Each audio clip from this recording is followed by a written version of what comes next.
This is Liel Hetroni, one of the many victims of the ongoing Gaza crisis. But how did she die, and what does her death have to do with the Israeli army's Hannibal Protocol? Liel was a hostage, and Israel blames Hamas for her death. But then there is this.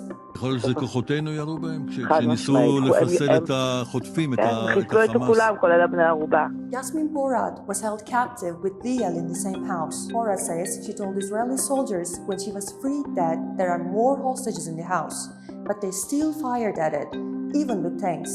אני משוחררת בסביבות השעה 5:30, ב8:30 כנראה מסתיימת הלחימה, אחרי שהיה חילופי אש מטורפים, אפילו שני פקזים של טנק שירו לתוך הבית, שזה בית קיבוצי קטן, זה לא איזה, רואים את זה בחדשות. כן. זה לא מקום גדול, וברגע הזה כולם נהרגו היה. But does that make any sense? Would an army really do that? Apparently yes.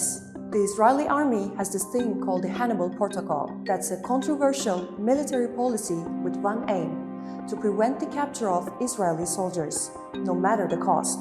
It's believed to have been drawn up in 1986, when 3 Israeli soldiers were captured by the Lebanese group Hezbollah, and was apparently suspended in 2016.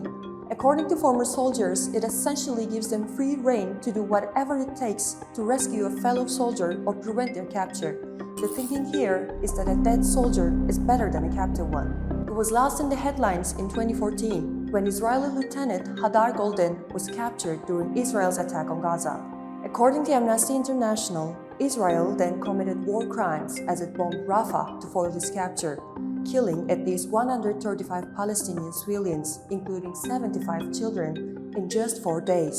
This time around, there are again claims that Israel has invoked the Hannibal Protocol and extended its scope to all captives to prevent Israeli civilians from being taken hostage. One of the incidents was the October 7 Hamas attack on a music festival, where, according to a report by the Haaretz newspaper, Israeli helicopters fired on Hamas gunmen and Israeli festival goers. This was also backed by Nov Erez, a former Israeli lieutenant colonel. נוהל חניבל כנראה הופעל באיזשהו שלב, כי ברגע שהבינו שיש חטיפה, אז הם מיד אומרים, חבר'ה, זה חניבל.